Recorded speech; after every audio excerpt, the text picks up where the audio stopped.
I have a lot to give, and I'll be more than happy to give you every single bit of it. I've been through it all. In my mind, there's no way you can fire me because I'm really good. Really, the last person I had to get to kind of clean things up was Hunter. Triple H. I mean, there's a long list of things I'd want to change. Almost lost everything in my life for something that's so ridiculous. People ask me all the time, when are you coming back to WWE? Because what I tell you and what you perceive probably could be two different things.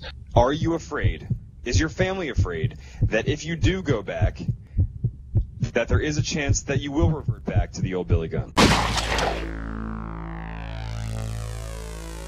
Welcome back to the most professional program in the history of the internet universe. It is the one and only JMC with the one and only, the man, the myth, the legend. Hey, this guy needs no introduction, but we give him one anyway because we love to hear ourselves talk. It is, of course, the star of the hottest rising show on the web, The Gunn Show, Mr. Billy Gunn, joining JMC on Vegas Fuel TV. Mr. Gunn, thank you so much for being here. Hey, it's a pleasure. Always glad to do that. I love doing these things because I can act just like an idiot and I can have like dogs bounce in and out of the film and the screen and stuff. One of the things that we do here, we do unique, innovative segments that don't necessarily mean anything or improve our lives in any way, but, well, whatever. Thanks, because I'd love to be involved in something that means absolutely nothing. All right, well, great. That's kind of what we do here. So this is called #HiJiNx, and essentially what we do, we use relevant, hip terms that all the kids use, like hashtag and @RealBillyGunn and stuff like that. So basically, I'm going to say hashtag, and I'll say something. Could be anything, and then you will respond by saying hashtag, and then your response. So it's sort of like a word association game, only we're using hashtags, therefore it becomes cool. I'm with you, bro. Right. We're going to start off light and loose. I'm going to say, Mr. Gunn, hashtag good music. Hashtag Easton Corbin. All right. I don't know what that means.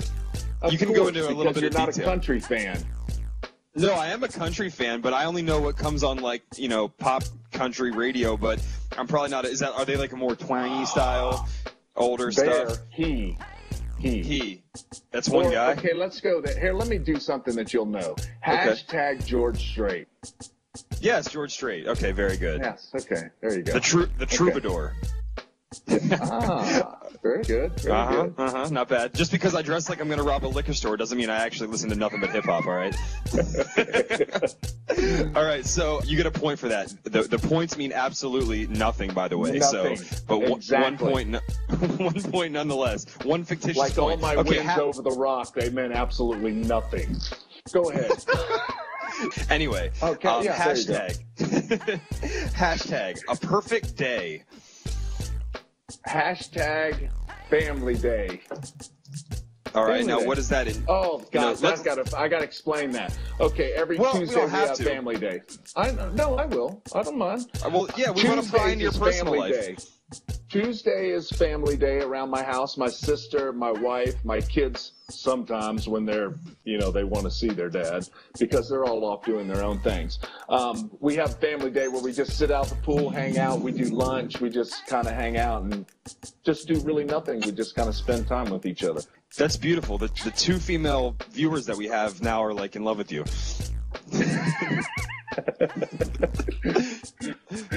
All right. And those two are my wife and my sister. Hashtag, we heard a perfect day. Now hashtag a typical day.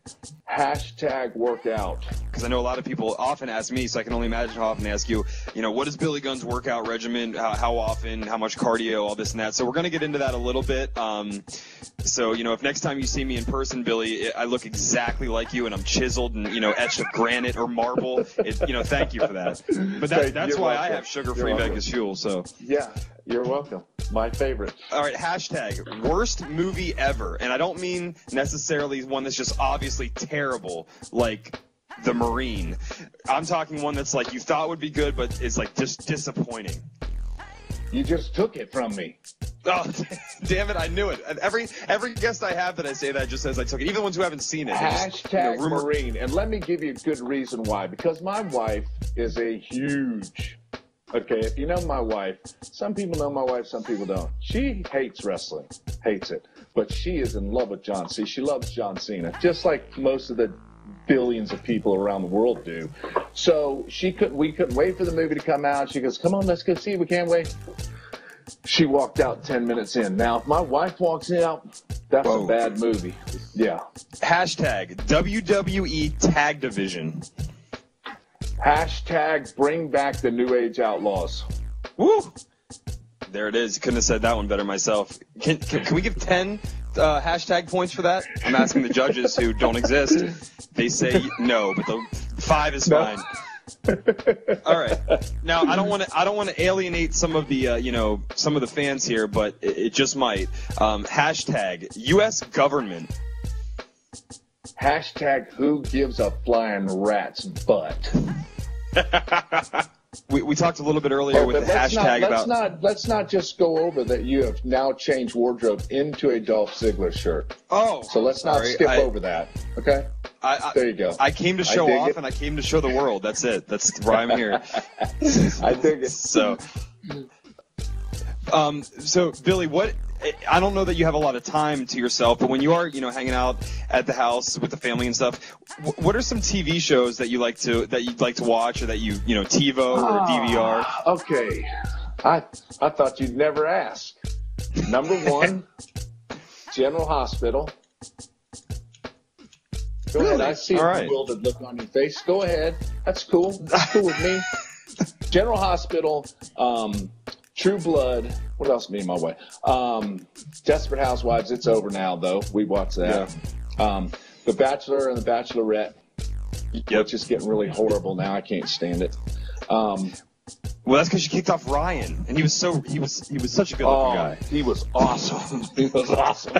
Me and my wife want him to be the new Bachelor because he would be such a pig. But in the morning when I wake up, my TV shows are Let's Make a Deal with Wayne Brady, and then The Price is Right.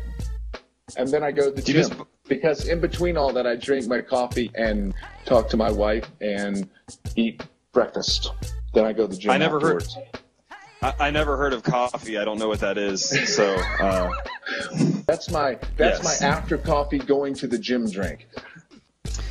There it is, and in a high fashion on the wardrobe, by the way, which you can scan Billy at any time. Let's put it out there in the open, because people ask me all the time on the internet. They say, does Billy Gunn even actually like Vegas Fuel? Do you actually like Vegas Fuel? Yeah, actually I do, but I'm not an energy drinker. I don't like that fizzy.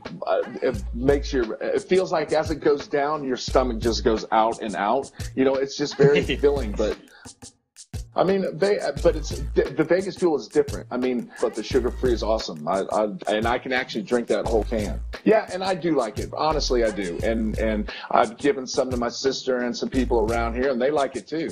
They love it, but we're not. The only problem is we just don't have a lot of Rite Aids around here. So they get it all from my refrigerator. That's what they get from me. And I mean, and on the Gun Show and in interviews that I've seen online and other places, I mean, you exude tremendous charisma and personality in all those interviews, and I dare say even more than you might have even had on TV, on Raw and things like that. Was that just due to the dynamic between you and the Road Dogg, you being the athletic, strong one, and him being kind of the mouthpiece? Or were you ever held back to be on the microphone, or was that your choice? I just don't like to do it. Plus, I never had to do it when I was with Brian. Good Lord, he is the number one guy on the mic. I don't care what they say about Cena. I don't care what they do about Rock. I know, that usually they have to look at some stuff, and I'm not saying they go by what they look at, but Brian never, ever, ever did it, and he was doing it night in, night out, something different every time he walked down the ramp. So in my opinion, in my book, Brian is the number one mic guy because he can come up with anything at any time and hit every bullet point he has to hit. So, I mean, that's what one of the great things was about me and Brian, the New Age Outlaws, is that we were two separate guys. We weren't your typical tag team that dress alike. We look alike, we're both million. That's why we got over so good. And I think that we were so liked, or whatever you want to call it, because he was so different. Me and him are complete opposites. I mean, complete opposites. But when you put us together in a ring, or put us together, it's magic. And I know that sounds kind of cliche, but it is. I mean, from the very first day, me and him have wrestled each other one-on-one, but it was nothing like when we were together performing, doing our thing together. It was from day one when they first put us together. It was, I can't even explain it because I don't even know myself what it was, but it was just something that I guess God put together and said, here, I will give it to you. You do what you want with it. And we tried to do the best we could. And, you know, our goal was just to watch the people when he did his Ladies and Gentlemen, Boys and Girls. It was amazing. I mean, I still think about it. I still get goosebumps because I love listening to it. As much as I love the New Age Outlaws, I have one qualm, one beef with that whole thing. I was big into the action figures, even at ages that it was way too old to have them. Still in high school as a senior, I had you guys in my locker, and I couldn't help but notice that the shoulder mold and the arms and the physique on the Road Dogg action figure and the Billy Gunn action figure were identical. And that just seems unfair. I know how much I know how hard you work in the gym to earn that chiseled physique, and he doesn't put in that work ethic, he doesn't put in the time. How do you respond to this? This is ludicrous. Hey, me and Scott Steiner took him to the gym one time and he broke out in hives. So he thought we were going to the grocery store and fooled him. He wanted to know what all those machines are with those big silver things that said 45 on the side. You know, we laughed about it too because he thought that was great that he didn't have to do anything and his action figure looked better than mine did. So even with all his clothes on, you know, and that was another thing where I had to work out all the time because I wore nothing but shorts that had little lips on them. So you either have to be tough or crazy to wear those, and I think I was a little bit of both. I'll go more with the crazy than the tough part. Well, I think you have to be a little bit crazy to do your profession. And so how hard is it for a young guy to break into the business on a national level today? I mean, to get to a TNA and, you know, the mecca of WWE, how hard is it? I mean, nowadays, everybody's seen everything. You know, they've seen from one end to the other. I think it just, I don't know. It just, you know, one's going to school, another's going to developmental at WWE, and then another's trying to get to the show. It's a long, long process, and it has to be somebody that really wants it really, really bad. Because unless you're, you know, 7 foot tall, 300 pounds, and about 2% body fat and jacked to the ceiling and not on the gas, you know, there's really, you'll see what you've seen already in the past, but they don't bring the charisma behind it. They don't bring a personality with it. You look like $1 million, but once you get in the ring or once a red light turns on, which means the camera, they go blank. When was the last time you participated in a rodeo? Oh, my Lord. I know a lot about you. Probably 28 years ago. Wow. 28 years, a long time ago. Well, you must have rode a mean bull at one point. One of the first memories I have of you is Jim Ross saying, you know, Billy Gunn went to school on a rodeo scholarship. Is that true? Yeah. Yeah, that's cool. I've never heard of that. That actually was my passion. That was my thing. That was what I always wanted to do. I've done it since I was a little kid. I trained horses, rodeoed and stuff, and I had football scholarships out the gazing to go play football. I just didn't want to do it. I wanted to go with our friends and ride and train horses and stuff, and I got one. And I went to Sam Houston State University. I went there for a little while and then went pro and went out to California. You know, and then by chance I fell into this and absolutely wished I would have been into this sooner because it's been good to me. You know, there's ups, downs, but this has been very good to me. And you know, I've got to see the world, which if I'd have stuck, you know, rodeoing or whatever, I'd have never got to see the world, and I got paid to do it. You know, so this was something that was very good to me, and I enjoyed every moment of it, or almost every moment of it. There's some lulls in there, but you know, with everything, there's good and bad to it. You know, I was extremely lucky to get in this, you know, into the WWE or into wrestling in general. And I appreciate it. I just wish I'd appreciated it and got into it earlier. You know, because how could they fire me? I'm really good. Al Snow and some other guys that have been around me, they go, holy cow, what happened to you? Because honestly, I was an asshole. Nobody likes to admit that they're wrong, but I do it a lot now. Triple H practically owns the company now. I mean, and one day it looks like he will. Was there ever a worry that, I mean, maybe he wouldn't even care to give you the time of day to make amends?